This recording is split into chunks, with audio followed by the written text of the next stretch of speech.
to introduce to you the designer and the architectural firm that gave us this library from Portland, Oregon, and Fletcher Farm, Mr. Troy Ainsworth.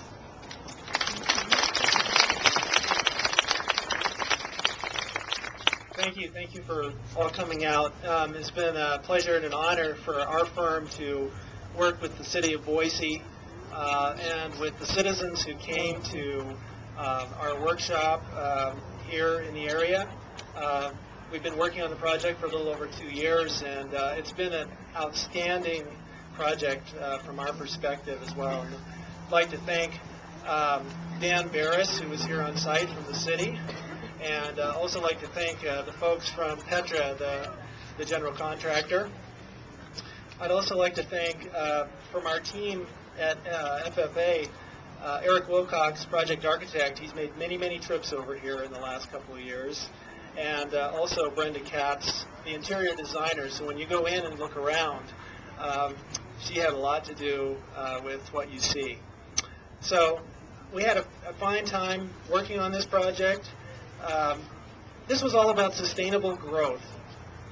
Growth of this neighborhood, of the individuals who use the library in the future, and about remaking this site, which was a blank paved parking lot and a site of an old big box store that had been torn down. So the city was very strong in wanting to make this as sustainably designed and built project as possible, and the LEED Gold certification that's pending is proof of that. So when you look around, all of this was designed and thought of. It was not something that just kind of happened. There's also artwork integrated into this project. A lot of this design had to do with transparency and bringing light into the building so that the bills would be reduced and the environment was great for people in the winter, in the summer. So we were really thinking about what this site had to offer and how this project could help improve the neighborhood and provide a place for children and families to really excel. So few words, but our work is often best seen in person. So enjoy, and welcome to the library. Thank you.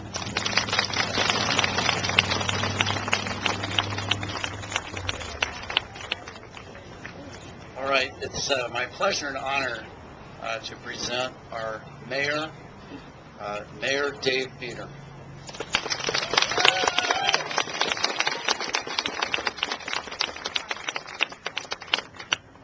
Well, I haven't been in politics that long, but I know don't stand too long between people in their new library, so I'll be brief.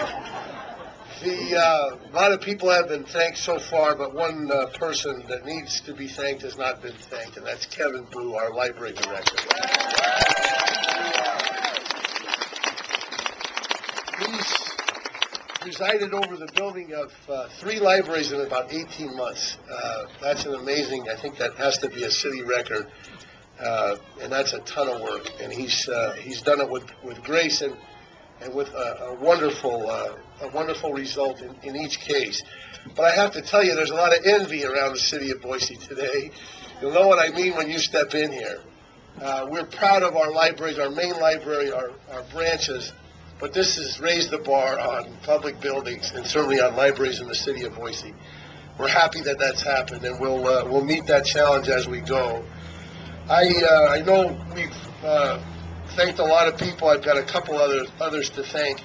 The Friends of the Library have done an amazing job of helping us equip our new libraries. They donated $150,000 in new materials to this library, and over the course of all the branches, $380,000 that they've raised on that. I think the Friends are here.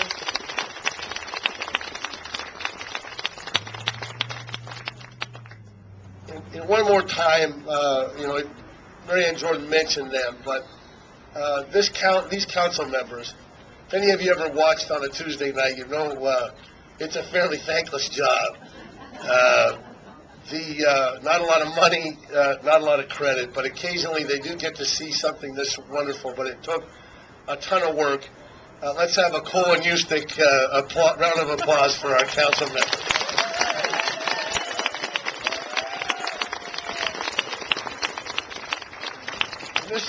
This is dicey, but I want to mention two council members in particular. Council member David Everly couldn't be here, and Council member Alan Shealy. After the vote was unsuccessful, we didn't get the two-thirds vote. We did get 57%, which in other states is a landslide, but I won't editorialize any more than that. But it was tough. We had to gather ourselves and try to figure out which way we were going to go. We knew we had great support in this neighborhood for this library. But Councilmember David Everly and Councilmember Alan Shealy, with their financial acumen, stepped in and just kept pushing and pushing and working the numbers and figure out how we could do it. And David Everly couldn't be here, but let's have one more round of applause for Alan Shealy.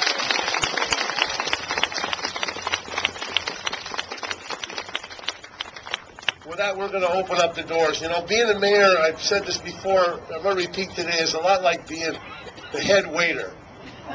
Because you and council members are waiters and waitresses. The important thing is not the server, it's the service. It's what you're delivering. Years from now, people won't remember that we were here, but they'll remember this library. And let's hope that they know that those that came before them did all they could to make this a wonderful place, like those that came before me, growing up here in the city. And let's hope that it inspires them to continue that and do all they can for their children and their grandchildren. This is indeed a special day. Thank you all for being here. This is a crowd I'm not sure we can all fit in at the same time, but we'll make sure it works. I think with that, we're going to cut a ribbon, and thank you all very much for coming this morning.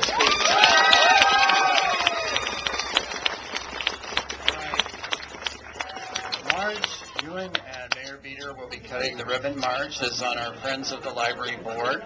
So Marty and I will hold the ribbon while they cut. And where are the scissors?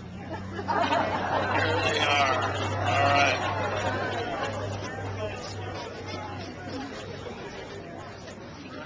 Count to 3. 1, 2, 3.